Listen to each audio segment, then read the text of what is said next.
Pues muy buenas amigos y amigas de Spanish Libertarian. Seguimos con las entrevistas y seguimos con las entrevistas. Qué raro, sorpresa, a un argentino. La verdad que esto de Spanish Libertarian cada vez tiene menos de Spanish y más de Argentinian, pero bueno, lo digo con humor. Es un orgullo entrevistar a personas interesantes, más allá de donde sean. Y hoy tengo el honor de tener conmigo y con vosotros, los oyentes, al profesor de filosofía Gabriel Zanotti. Gabriel, ¿cómo estás?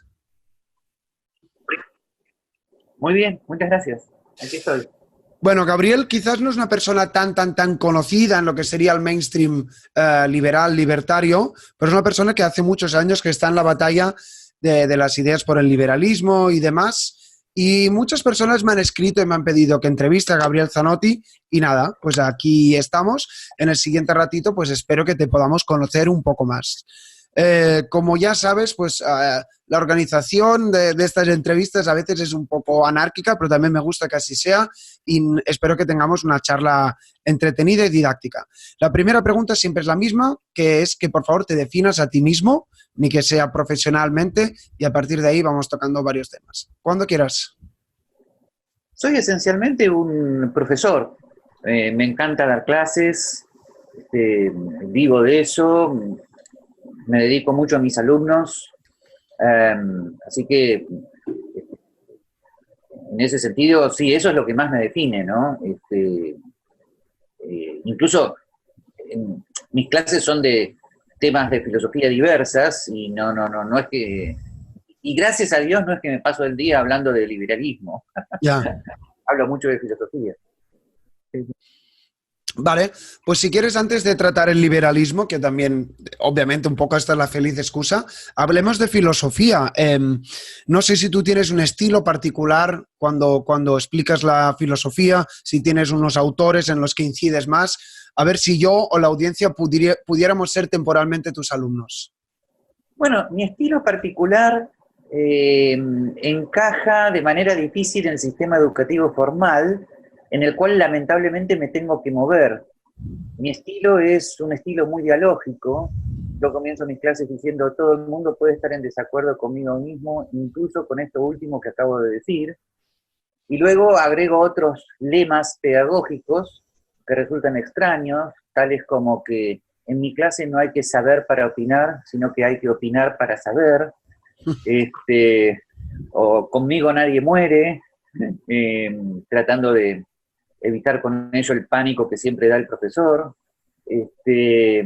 Así que de vez en cuando reitero ese tipo de cosas que estimulan a un ámbito muy dialógico. O sea, si bien mis clases son tradicionales en el sentido que yo comienzo con un tema, yo ya con esos lemas pedagógicos le doy al alumno la plena libertad y seguridad de que puede intervenir cuando quiera. Entonces la clase se va transformando en un diálogo. Eh, que forma parte de la clase, o sea, las preguntas a mí no me molestan, al contrario, forman parte de mi sistema. Es como si yo te dijera que en mis clases la libertad forma parte del orden, no del desorden, ¿no? Uh -huh. Y bien, luego yo vuelvo al tema correspondiente, sobre todo a veces en las carreras de grado cuando los alumnos están esperando un orden determinado, ¿no? Eh, este, y después sí, doy un solo curso totalmente fuera del sistema formal, eh, que es que tiene estas características y que es sin bibliografía, sin notas, o sea, donde la gente va sencillamente pensando, meditando, preguntando, y cada uno va a su ritmo. Eso es lo que me gustaría hacer full time, pero no puedo, por ahora tengo que seguir en el sistema formal, ¿no?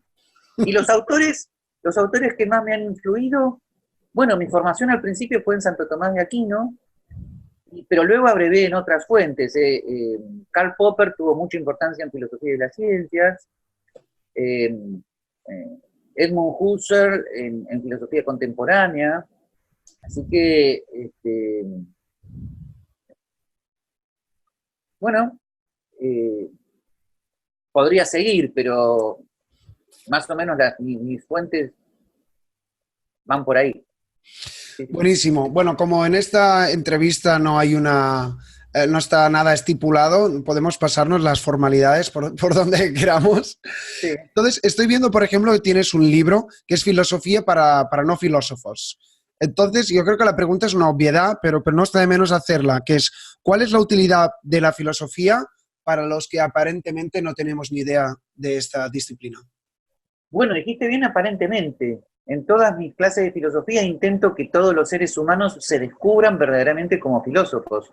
Sobre todo cuando mis planteos y mis preguntas van a los temas existenciales más de fondo, ¿no? Para los cuales utilizo mucho las películas clásicas de Woody Allen como ejemplo. Entonces ahí sí todas las personas se descubren como filósofos y los no filósofos pasan a tener la sorpresa de que lo son, y después cada uno verá en qué medida quiere seguir y profundizar con lo que habitualmente sería la parte más sistemática de la filosofía, pero cuando la filosofía comienza como una sucesión discontinua de nombres, doctrinas y fechas, es allí cuando la filosofía se convierte en una tortura, pierde su sentido y la mayor parte de alumnos se quedan diciendo esto es una locura. ¿No? Pero cuando la filosofía, en cambio, se encara desde una pregunta existencial que te atraviesa totalmente, entonces lo demás viene solo. Todas las personas se ponen a ver o investigar o leer en la medida que esa pregunta sea el acicate que los estimula a leer, ¿no? Es la pregunta fundamental, la pregunta por el sentido. ¿Qué sentido tiene mi vida? ¿No? Esa es la pregunta filosófica fundamental. Y la respuesta es... La primera respuesta, paradójicamente, es la importancia de la pregunta. O sea, tú puedes vivir todo el tiempo como distraído de esa pregunta, o puedes advertir que esa pregunta tiene importancia. Bueno, eso ya es haber recorrido gran parte del recorrido. Y luego yo utilizo las películas de Woody Allen como para dar un sentido parcial, ¿no? O sea, algunos responden que esa pregunta no tiene respuesta, ¿no? Woody Allen al final de la película Crímenes y Pecados se atreve a dar un sentido parcial, ¿no? El sentido de la vida puede descubrirse en el amor, en el trabajo y en la esperanza de que las futuras generaciones puedan entender más. Y yo luego le agrego mi perspectiva judeocristiana con toda delicadeza para el que quiera, diciendo, y bueno, ¿y Dios tiene algo que hacer en el sentido de nuestra vida? Bueno, en mi opinión sí, y si las personas quieren seguirme preguntando, me preguntan, y todo depende un poco de la situación, ¿no? Pero dejo planteada la apertura a una visión trascendente de la existencia, ¿no? O sea, según Heidegger, hemos sido arrojados a la existencia, and that's it. Yo creo que en un existencialismo cristiano, Dios nos ha puesto en la existencia para un propósito, ¿no? Un propósito esencialmente bueno. El asunto es descubrirlo, y ese descubrimiento existencial, que es el tema del descubrimiento de la vocación más profunda, es donde la psicología y la filosofía se juntan, ¿no? En una unión indispensable. Sí. Muy, muy interesante. Ya hemos entrado en la filosofía ya desde los primeros minutos. Si me permites un inciso, el otro día miré una entrevista en la que hablaban de esto, el sentido de la vida, era en inglés. Dice que la respuesta no es why, por qué, ¿no? Con el interrogante, sino que es because. Un poco lo que tú estás diciendo, ¿no? El mismo por qué en la respuesta quizás ya está en el sentido de la vida. No sé si me he explicado. Sí, o sea que... digamos, la primera cuestión que relativamente se va respondiendo es esa, es que la pregunta, por el sentido de la existencia, tiene sentido. Bueno, entonces, por ahí, ahora, ¿cómo hacer para descubrir que tiene sentido la pregunta? Cuando descubres tu radical contingencia existencial. Entonces ahora me vas a preguntar qué es la contingencia existencial, y de vuelta te lo voy a simplificar con una película de Woody Allen. En Ana y sus hermanas, el personaje central está obsesionado con que tiene cáncer, y finalmente cuando descubre que no lo tiene, sale del hospital cantando y bailando, diciendo que bien, estoy bien, todo bien, estoy en Nueva York, mi ciudad, Y de repente se detiene y se pregunta, claro, estoy bien, estoy sano, estoy vivo, pero ¿cuál es el sentido de estar vivo? ¿No? Bueno, y ahí todos los espectadores entienden la diferencia entre la vida biológica y el sentido de la vida. Sobre todo porque encima una persona cantando y bailando porque está biológicamente sano, y de repente se detiene y dice, ¿y ahora que la filosofía busca? Vale, pues cambiando un poco de tema y siguiendo en esta profundización que estamos haciendo, has mencionado el catolicismo y me he estado mirando que esto es un tema muy importante y tú mezclas y añades catolicismo, liberalismo, filosofía, un poco de esto que estamos hablando. Un poco la pregunta es, ¿por qué, no? ¿Por qué juntas esta visión católica y cristiana con todo el tema de la búsqueda del conocimiento y demás? Bueno, es que al principio fue un tema de buscar la propia coherencia. Durante mi adolescencia, los primeros autores que leí fueron, o mejor dicho, el primer autor que leí fue Ludwig von Mises, que es un autor agnóstico. Luego, cuando tenía 19 años, comencé la carrera de filosofía y profundicé enormemente en Santo Tomás de Aquino. Entonces, no solamente había gente que me decía que no se podía andar con esos dos autores al mismo tiempo, sino que yo mismo me daba cuenta que había que hacer un intento de coherencia entre los dos. O sea, cuando terminé la carrera, yo ya tendría unos 23, cuando terminé de licenciarme en filosofía, yo ya tendría unos 23, estaba muy metido ya en los debates sobre el liberalismo político y económico, pero al mismo tiempo me consideraba a mí mismo católico. Entonces me hice la pregunta, ¿cómo puede ser? E intenté responderla. Y ese intentar responder esa pregunta prácticamente ha atravesado toda mi vida, ad intra, o sea, a mí mismo, y al extra, a todos los demás. Siempre me moví siempre he sido un puente bastante tenso y difícil entre dos mundos, ¿no? El mundo de los liberales y los católicos que se atacan mutuamente y a veces con un odio profundo, ¿no? Pero tú no ves ese ataque, sino que tú ves puntos de conexión. Me estoy mirando también, había una charla tuya que decía los fundamentos cristianos de la civilización occidental, que es un tema que nos daría para una entrevista aparte, ¿no? Pero ¿nos lo podrías resumir, por favor? Yo estoy convencido de que solamente con la revelación judeocristiana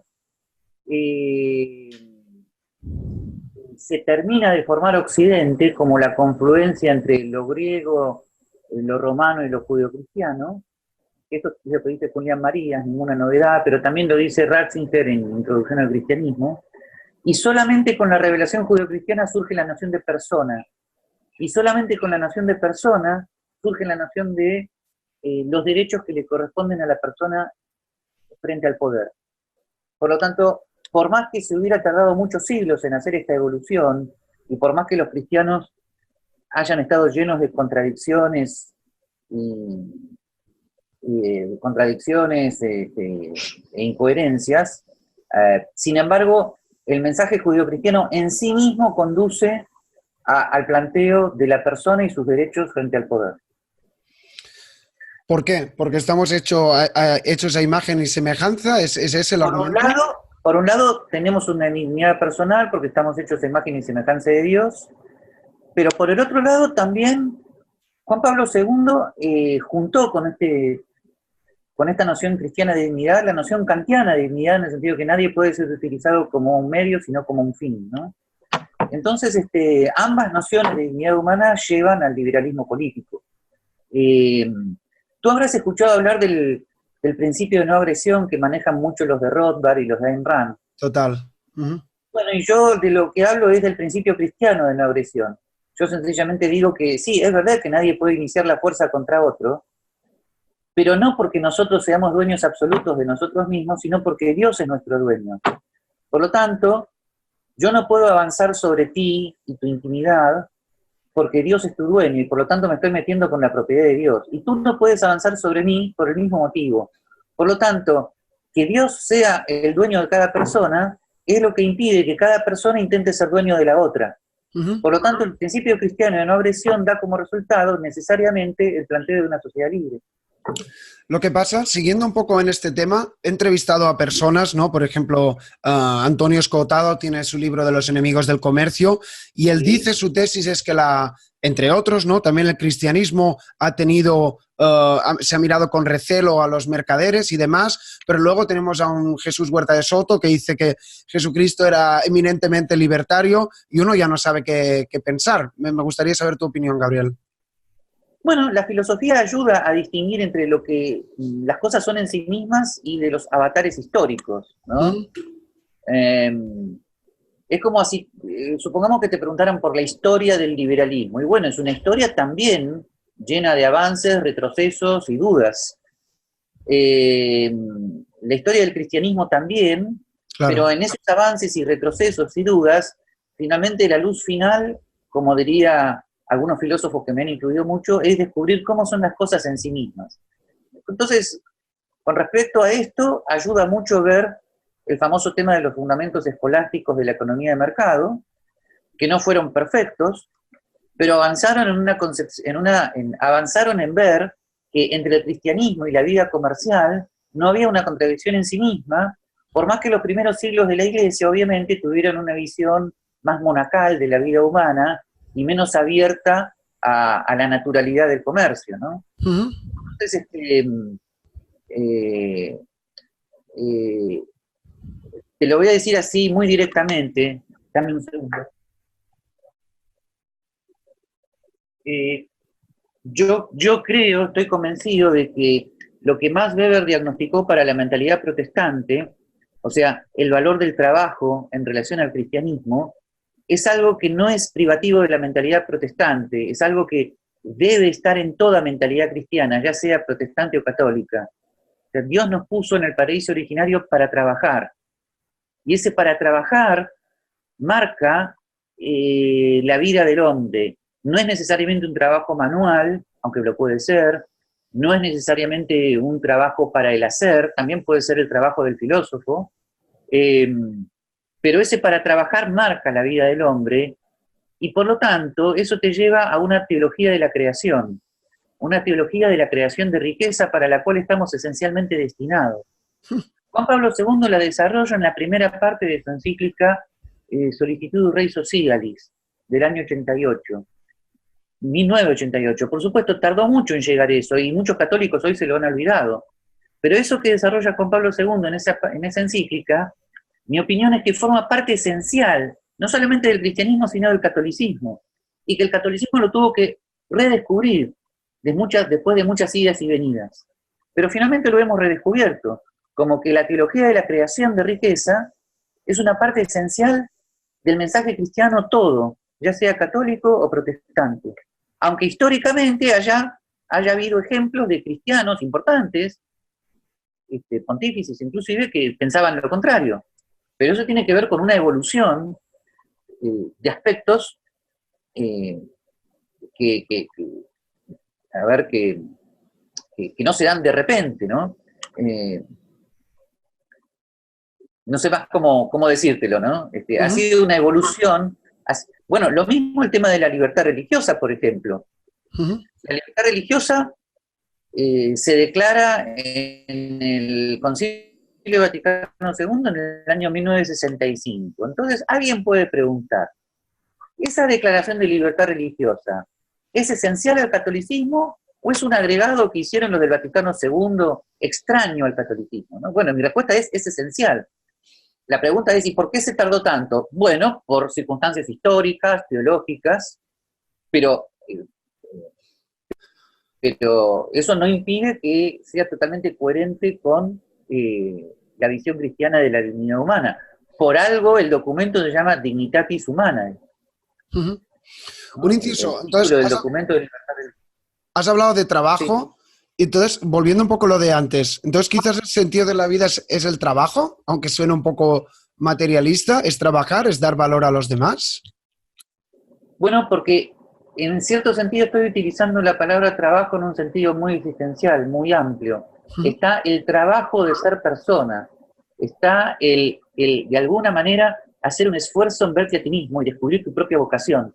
De esa vocación puede salir una vocación filosófica y puede salir una vocación empresarial. El asunto es que para lo que Dios te llame, tienes que trabajar en el sentido de tratar de encontrarte a ti mismo, tratar de verte a ti mismo, que no está dado, no es algo sencillo. O sea, es muy fácil caminar por la vida totalmente perdido sobre esta pregunta, pero no, hay que trabajar sobre eso. Es como cuando un psicólogo te dice, tenemos que trabajar, ¿no? ¿Qué te está diciendo? Tenemos que hacer terapia. Bueno, la búsqueda del sentido de la vida es un trabajo, y luego cuando encuentras el sentido, tienes el deber de ser fiel a ese sentido y desplegarlo. Y eso también es un trabajo. Y finalmente está el sentido habitual de trabajo como factor de producción. Pero lo que el catolicismo ha encontrado últimamente es que el trabajo como factor de producción no es extraño al catolicismo, sino que emana también de un mandato originario que estaba en el Génesis. Los bienes no estaban dados, ni siquiera en el paraíso originario. Había un trabajo, lo que no había era escasez ni sudor. No sabíamos cómo era, pero era así. Luego aparece el mundo de la escasez, pero el cristiano tiene que asumir el mundo de la escasez, junto con el mandato del trabajo, porque de lo contrario se queda fuera del mundo. Y no está mal no está mal estar fuera del mundo en el sentido que yo no soy mundano, pero estar en el mundo está bien. Es la vocación del laico, justamente. El laico está llamado a estar en el mundo porque es su lugar. Y el lugar y lo que se llama mundo en la teología del Vaticano II es el trabajo y la familia. Estoy seguro que a alguno este mensaje le debe sonar protestante. Es que los protestantes lo vieron antes, nosotros lo vimos después, pero ambos vimos algo que es esencial al judeocristianismo, ni particular ni de una ni de otra denominación. Y además los católicos mantuvimos la ventaja siempre de mantener el tema del libre albedrío en armonía con la voluntad de Dios. Bueno, muy interesante para reescucharse un poco lo que estás diciendo. Vamos temporalmente a analizar la tesis contraria. Parece que los antiliberales, y tampoco no me comprometo con ninguna etiqueta porque hay varios antiliberales, ven el trabajo como una losa o la creación de riqueza que mencionabas antes como algo inherentemente malo. Intentemos desgranar esto, la psicología que hay detrás de esa preconcepción, vamos a llamarle. Bueno, todo depende a qué rama de los antiliberales te estés refiriendo, ¿no? Bueno, por eso he dicho antiliberales. Te estás refiriendo a religiosos tradicionalistas. Bueno, vamos a distinguir dos que equivocadamente entronizan una situación histórica contingente. ¿Qué quiere decir esto? Desprecian el trabajo manual, desprecian el comercio y idealizan la vida monacal, y por lo tanto consideran que el trabajo y el capitalismo es esencialmente contrario a esa vida monacal idealizada. Bueno, esto ya te dije que es un error dentro del catolicismo. Y en segundo lugar, los antiliberales en general, aunque no lo digan, o a veces sí, se sigue heredando el famoso tema del marxismo, donde el trabajo es fruto de la alienación capitalista. Entonces es obvio que hay que liberarse del trabajo en el capitalismo. Y fíjate que Marx, aunque pocos marxistas lo quieran decir hoy mismo, termina diciendo que después de la revolución del proletariado tendremos una sociedad sin clases, sin Estado y sin escasez. Casi como volviendo a un paraíso originario. Bueno, por lo tanto, acá yo creo que la clave de todo liberal bien formado es estar advertido del error de la teoría de la explotación de Marx, es estudiar muy bien a Menger, a von Baberg, para la refutación de la teoría del valor trabajo y la teoría de la explotación, que si no estás vacunado contra ella, la teoría de la explotación te llega como un horizonte cultural. Por eso, yo me atrevería a decir incluso que todas las personas son naturalmente marxistas, excepto que estudien en los austríacos. El marxismo les llega como un horizonte cultural. Ven la riqueza ajena al lado de la pobreza y dicen, ven, ahí tienes la explotación, ¿no? Y no saben que están repitiendo Marx. Entonces, ahora que estamos aquí, que no nos escucha nadie, digamos, vacúnanos, ayuda, ayúdanos a darnos argumentos para hacer esa refutación. Es que justamente el trabajo no es lo que da valor a las cosas. Lo que da valor a las cosas que vas a vender, lo que da valor es nada más y solamente la demanda del otro. Entonces, si repentinamente, que no va a suceder, pero es una hipótesis de trabajo mental, si repentinamente todos dejáramos de volar en avión, todos dejáramos de demandar volar en avión, un Boeing 707 en el mercado valdría cero. Está por enorme que haya sido el trabajo y el costo de producirlo. Lo que produce que valga tanto es que la demanda de pasajes de avión es enorme.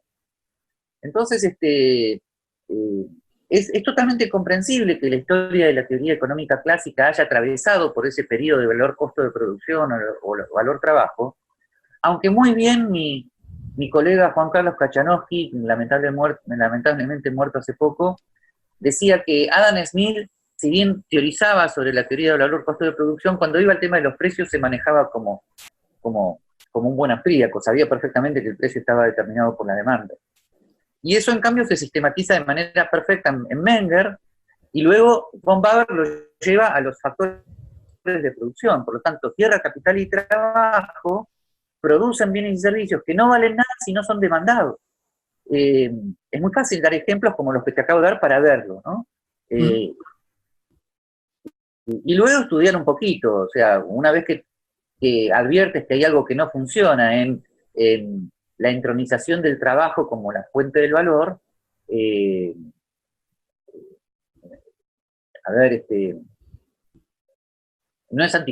parece antipático decirlo, pero hay que ponerse a estudiar. Yo tengo un poquito de temor frente a algunas nuevas generaciones de liberales muy jóvenes que salen a la palestra política habiendo leído solo unos párrafos. No, necesitas unos años de estudio. Mejor que cuanto antes mejor, ¿no? Yo en la Argentina formé un grupo de estudio con amigos míos que teníamos todos 16 y 17 años. Entonces, cuando terminamos la carrera universitaria, ya teníamos nuestros fonds Mises en mente y corría como la sangre de nuestras venas. Pero si no haces eso, la cuestión se pone difícil. Bueno, muy, muy interesante, y espero poner un poco mi granito de arena, pues entrevistando a personas como tú para animar a la gente que estudie.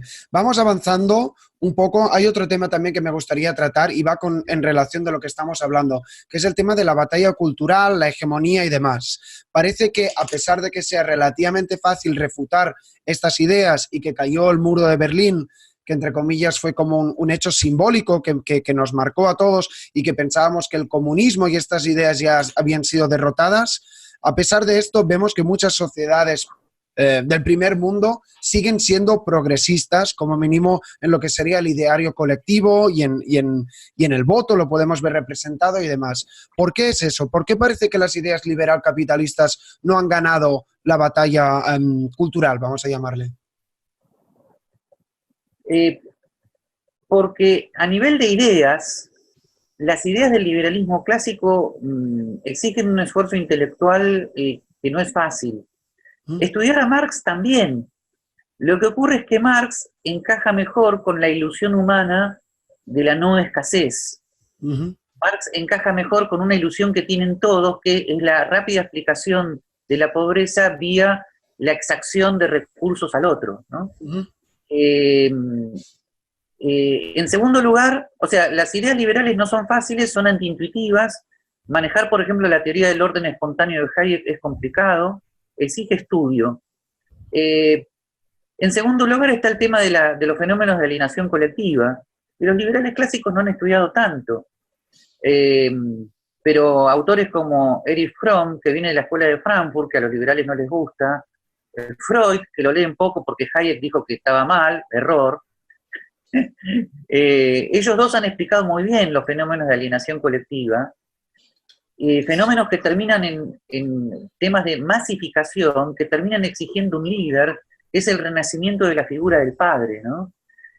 Casi todas las sociedades, de alguna manera, caen en fenómenos de alienación colectiva donde el Estado reasume la figura del padre perdido. Este es un fenómeno que explica psicológicamente la dificultad de explicar el liberalismo. O sea, la famosa pregunta, ¿cómo hacer para difundir las ideas?, presupone que el ser humano es un ser humano racional, que va a razonar. Pero lamentablemente ya Ortega y Gasset en La rebelión de las masas te describe un panorama más pesimista. Las masas no razonan, las masas demandan sin razonamiento. Y demandan bienes y servicios y no tienen la más remota idea de la dificultad en producirlos. ¿Cómo solucionar esto? La única solución es justamente la evolución de instituciones que limiten el poder más allá de la voluntad de las masas. Justamente el intento de volver a un liberalismo institucional, constitucional, más aristocrático, donde el factor democrático sea menos decisivo, fue el intento de Friedrich Hayek en Derecho, Legislación y Libertad. Pero lamentablemente son intentos muy difíciles hoy, porque el marxismo se reconvierte. Ahora ya no es tanto la clase obrera explotada, sino que son nuevos colectivos explotados, que se presentan ante la sociedad como nuevas clases explotadas, los indígenas, y ahí aparece el tema, el famoso tema del feminismo radical, y etcétera, presentándose como los nuevos colectivos explotados ante la sociedad heteropatriarcal capitalista, lo cual en Europa, Estados Unidos y Canadá ha reinstaurado el marxismo como creencia cultural, y lo más peligroso es que está cortando el pacto político, porque el pacto político originario de la sociedad liberal es un pacto político donde hay personas que son personas individuales que son los sujetos de derechos frente al poder. En cambio, el pacto político tradicional se corta cuando hay un colectivo que se siente explotado frente al explotador, ¿no? Así que lamentablemente el panorama es muy difícil en ese sentido.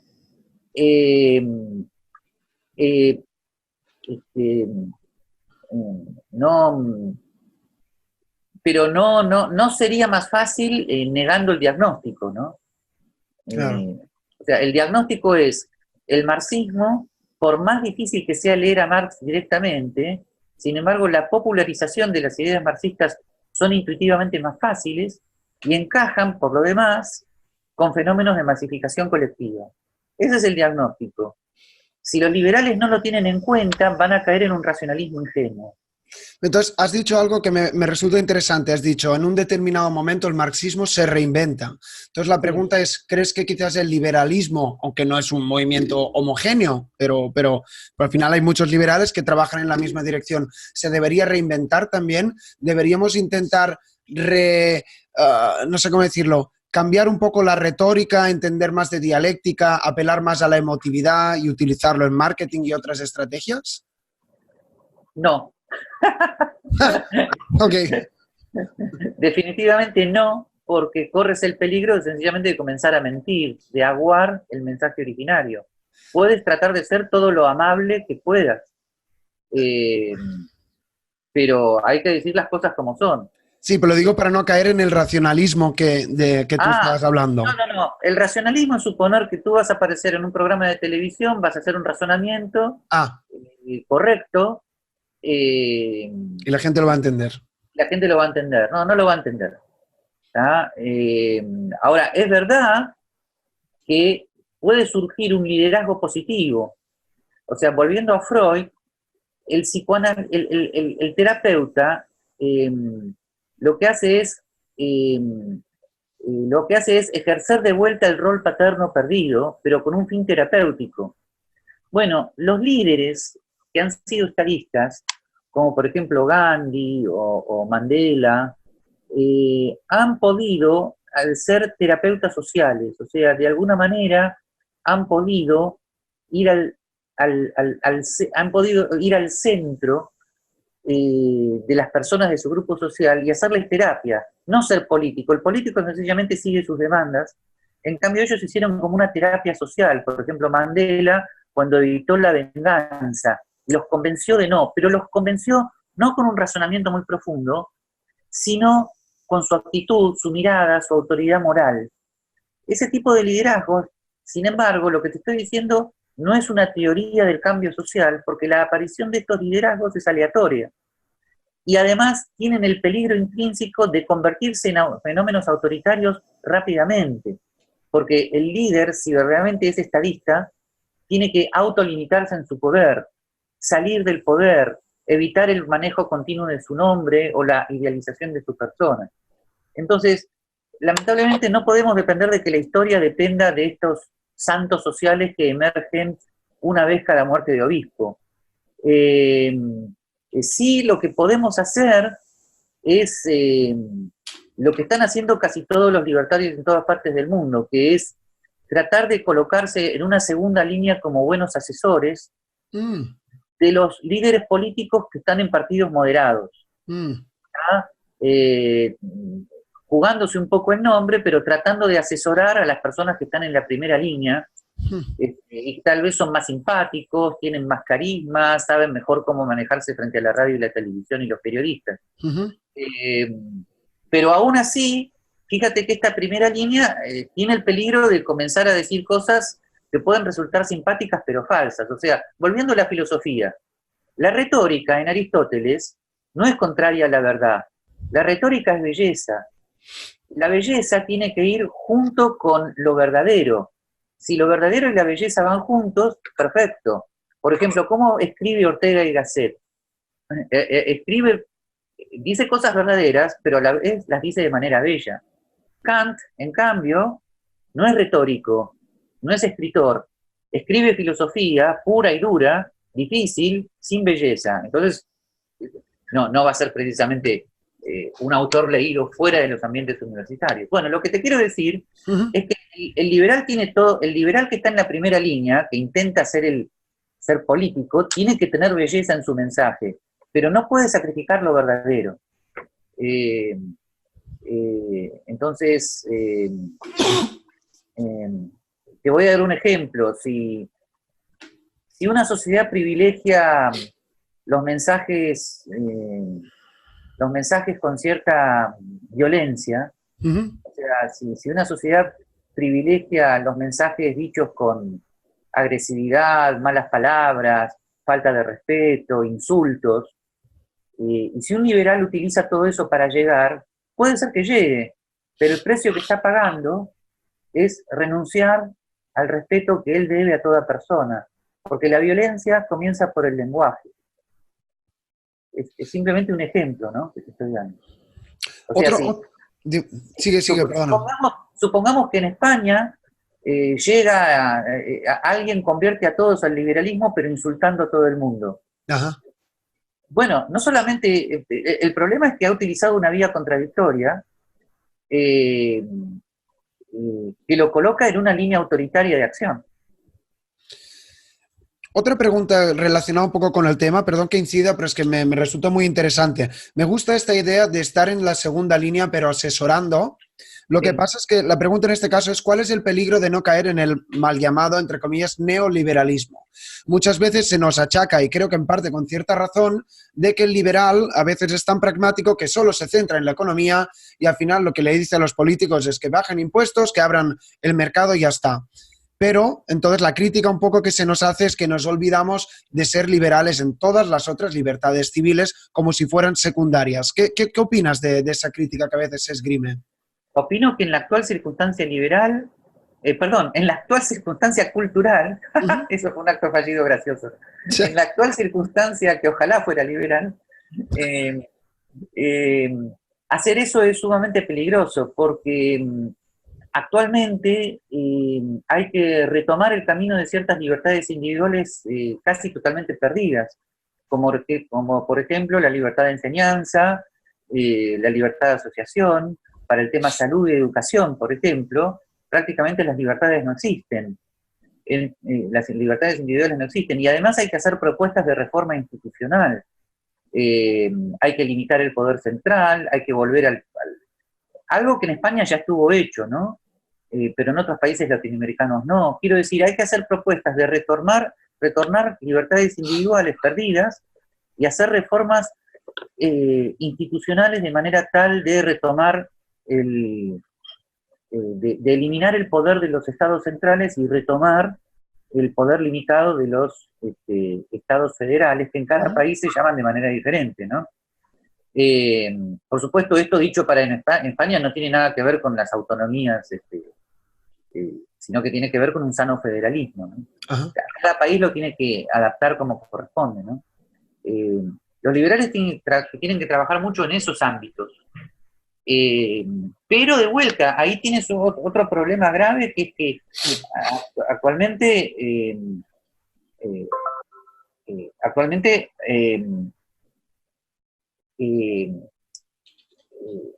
hay ciertos grupos que en vez de hablar... Hola. Sí, te estoy escuchando.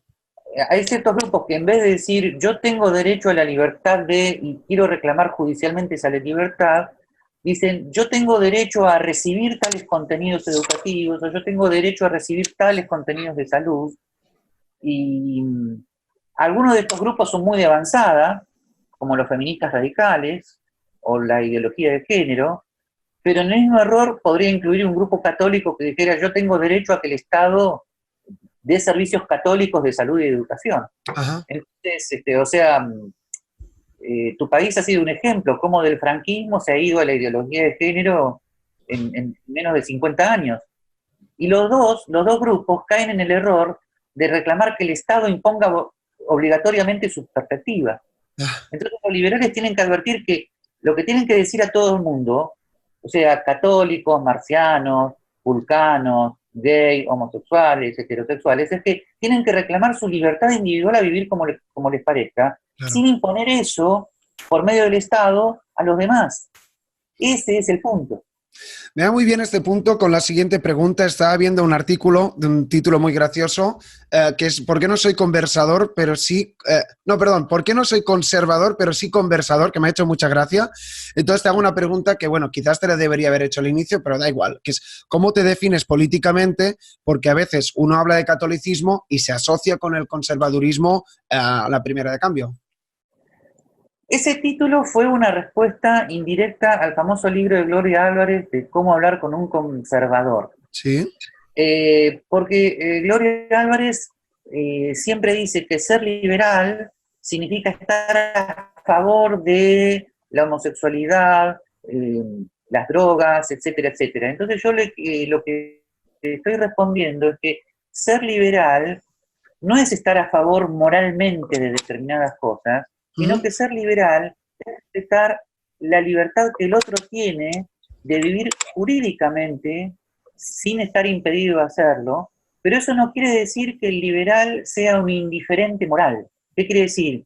Que yo, por ejemplo, puedo ser católico y tener prevenciones morales contra el consumo de drogas, pero eso no me va a llevar a un estatismo, o sea, voy a mantener que el Estado en eso no intervenga, pero no porque sea moralmente bueno, sino porque está el derecho a la intimidad personal.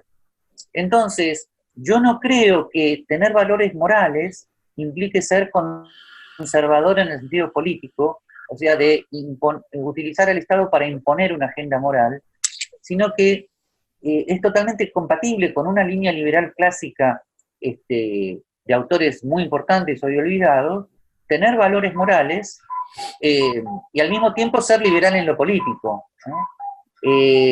Entonces, ahora, si a mí me quieren llamar conservador porque soy un liberal que trata de demostrar que eso no tiene contradicción con el catolicismo, la grieta que actualmente se está produciendo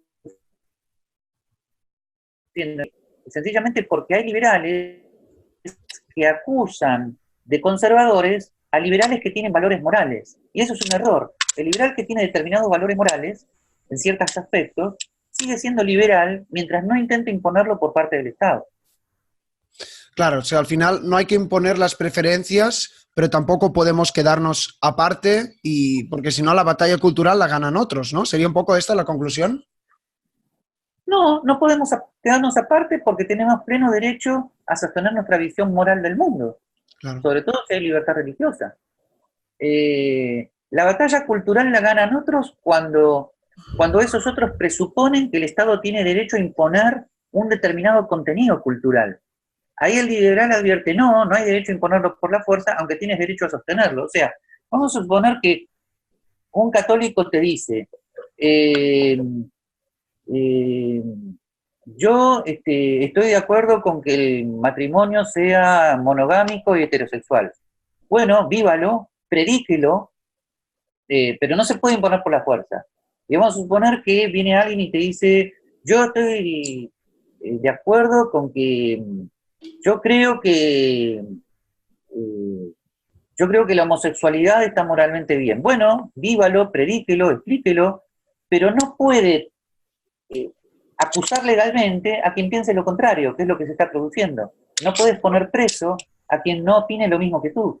O sea, el lema de estos momentos, entre todos los que opinan visiones tan diferentes del mundo, es no os pongáis presos mutuamente. Aprender a vivir en libertad. Volver, por lo tanto, a las libertades individuales del liberalismo clásico y vivir en paz. Pero, perdón, pero quizás sí que debería haber unos límites. Es decir, si yo digo se deberían matar a los negros, a los enanos, No, a los judíos, o sea... no, desde luego. A ver, si somos hayekianos, la jurisprudencia y las tradiciones te van manteniendo la demarcación entre lo que sería un discurso de odio y lo que no. Pero expresar en paz, con respeto, tu visión del mundo no es odiar a nadie. O sea, supongamos que los temas sexuales ofenden a todo el mundo, entonces vayamos a ejemplos más sencillos. Si yo digo, no es moral consumir drogas, no creo que yo esté odiando al que las consume, simplemente le estoy diciendo no solamente que es perjudicial, sino que no lo considero ético. Bueno, en una sociedad libre tengo derecho a decirlo. Claro. Bueno, espera, Gabriel, ya para ir terminando, no te quiero quitar mucho tiempo, hablemos, como no, de Argentina. La pregunta en este caso es cómo lo ves la situación, ¿no? Parece que hay un momento liberal que aparte está en la política, pero también hay mucho miedo de que vuelva Cristina, Macri defraudó a todo el mundo. Me interesa mucho tu opinión. Bueno, no voy a dirimir la cuestión. Hay una nota mía en mi blog de hoy sobre el asunto, si la quieres ver. Ajá. Pero los liberales en este momento estamos fuertemente divididos entre aquellos que sostenemos que lo principal es evitar que vuelvan los Kirchner y otros que están presentando su propio partido. Algunos creemos, me incluyo, que no es el momento de presentar candidaturas presidenciales que quiten votos a Macri y por lo tanto posibiliten que gane Cristina Kirchner nuevamente. Otros, en cambio, dicen que no hay que tener tanto miedo, que Macri y Cristina son lo mismo, que llegó el momento de plantear el famoso Partido Liberal, etcétera, etcétera. Yo estoy entre los que dicen que el kirchnerismo sigue siendo algo terriblemente peligroso. El kirchnerismo es sencillamente camino hacia Venezuela. Yeah. Es más, ellos mismos están diciendo que van a hacer lo que no hicieron antes. Ellos mismos están diciendo que van a tomar la Corte Suprema, que van a eliminar toda prensa independiente. Así que no es que lo mío sea, comillas, un discurso para meter miedo, sino que es un recordatorio histórico de lo que ellos han sido y siguen siendo, para incluso reloaded, peores. O sea, han sido y son toda la vida castristas. Así de simple, castristas, ¿está? Son personas que viven en la reivindicación de la guerrilla marxista de los 70. Simplemente se han dado cuenta, como Hitler en el 33, que tienen que llegar al poder democráticamente. ¿Está? Y lo van a volver a hacer. Entonces es una situación muy peligrosa para la Argentina. Creo que los liberales y los conservadores, que tienen dos partidos diferentes, que apenas van a sacar el 5 o 6% de los votos cada uno, tendrían que en este momento bajar las candidaturas presidenciales, presentar solamente candidaturas a diputados y senadores, y dar todos los votos a Macri, no precisamente porque Macri sea Ludwig von Mises, sino porque sencillamente no es castrista, sino porque sencillamente es una persona que respeta el orden institucional, period. Eso es todo. O sea, las preferencias, las aspiraciones en este momento en Argentina son así de bajas. El mejor escenario es que no te destruyan el orden constitucional, institucional, y pongan la prueba derecha hacia Venezuela. Ese es el mejor escenario. Ahora, si logramos ese escenario, entonces ahí sí tendremos una nueva oportunidad para volver a decirle a Macri que por favor haga las reformas que sean necesarias, etcétera, etcétera. O sea que si esto fuera una guerra, es preferible perder esta batalla para prepararse para la batalla de estar más fuerte, ¿no? En el 2023. Bueno, si por perder la batalla se entiende que no gane el Partido Liberal. Sí, sí. Pero para mí la batalla está ganada si después de noviembre estamos en un sistema institucional, constitucional como en el que estábamos antes. Así que esa es mi visión del asunto. Y alguien me puede decir, pero es que estás realmente asustado. Bueno, asustado en el sentido de cobardía, no, pero preocupado sí, claro que sí. O sea, los castristas se vienen con todo de vuelta. La Argentina estuvo a punto de ser tomada por Cuba en el año 75. O sea, es una situación muy, muy difícil. Bueno, es un tema complicado, yo estoy a muchísimos kilómetros y así que no puedo decir la mía, así que dejaremos que los espectadores, pues cada uno saque su opinión y su criterio. Por supuesto, acaban de escuchar simplemente un argentino preocupado, ¿listo? Cada uno saque su conclusión. Más allá de la tesis política, creo que no eres el único que está preocupado.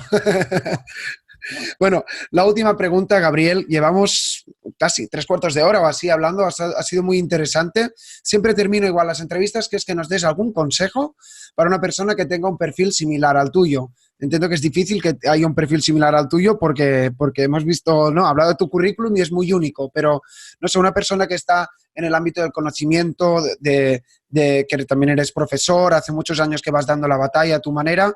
¿Qué consejo pudieras dar para alguien que tenga un perfil similar? El primer consejo es seguir estudiando y escribiendo más allá de los resultados. O sea, hay que seguir porque tenemos el deber moral de seguir, aunque mañana nos asesinen. Primer punto. El segundo punto, si vamos al tema resultados, es que las personas que tengan un perfil como yo, que no sean políticos directos, tengan una actitud más positiva hacia los partidos políticos. Y traten de ayudar como asesores.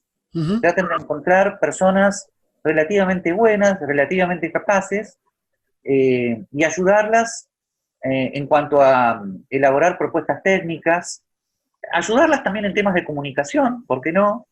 ¿Ok? Pero creo que el perfil para personas como yo es, por un lado, seguir escribiendo y estudiando, y después colocarse en la segunda o tercera línea de los partidos políticos como asesor. Que yo creo que es una solución intermedia a lo que una vez dijo Hayek, que aconsejó no meterse en política. Bueno, me parece que eso es demasiado radical. Ya. Hay que meterse en política, porque finalmente las decisiones políticas pasan por ahí. Pero meterse en política no quiere decir sencillamente presumir de que tú, porque seas un buen profesor, vas a ser un buen candidato. No, son dos cosas muy diferentes. Claro. En la clase tienes tiempo para razonar, la dinámica es muy diferente. En un discurso, en un programa de televisión, la dinámica retórica es otra, y no necesariamente las dos cosas van juntas. Lo que puedes hacer entonces es colocarte como asesor y ayudar. Eso es lo mejor que puedes hacer. Bueno, pues siguiendo con esa idea de ayudar, espero haber podido ayudar un poco a que la gente te conozca un poco más, y al final estamos todos en el mismo barco, estamos aquí en estas ideas, cada uno tiene sus opiniones y su estilo, pero lo importante es empujar hacia las ideas del liberalismo que tanto nos fascinan a tantas personas. Pues oye, antes de que cierre y demás, no sé si quieres añadir algo. No, solamente un enorme gracias por haberme entrevistado y darme esta oportunidad de dar mis filosóficas opiniones. Bueno, pues muchas gracias otra vez, Gabriel. La verdad que es para reescucharse algunas cosas y eres una persona muy leída y yo también te agradezco que hayas colaborado aquí con nosotros. Bueno. Y hablando de agradecimientos, pues le agradezco también a los oyentes y espectadores. Espero que hayáis pasado un buen rato. Dejaremos los links de Gabriel, sus libros y demás aquí debajo y le podéis dar a like, suscribir o dejar algún comentario. Y nada, nos quedamos con este último comentario tuyo de ayudar, colaborar y asesorar porque el movimiento se demuestra andando, que decimos aquí en España. Gracias por todo, Gabriel, y nos vemos en la próxima. Enormes gracias a ti. Saludo.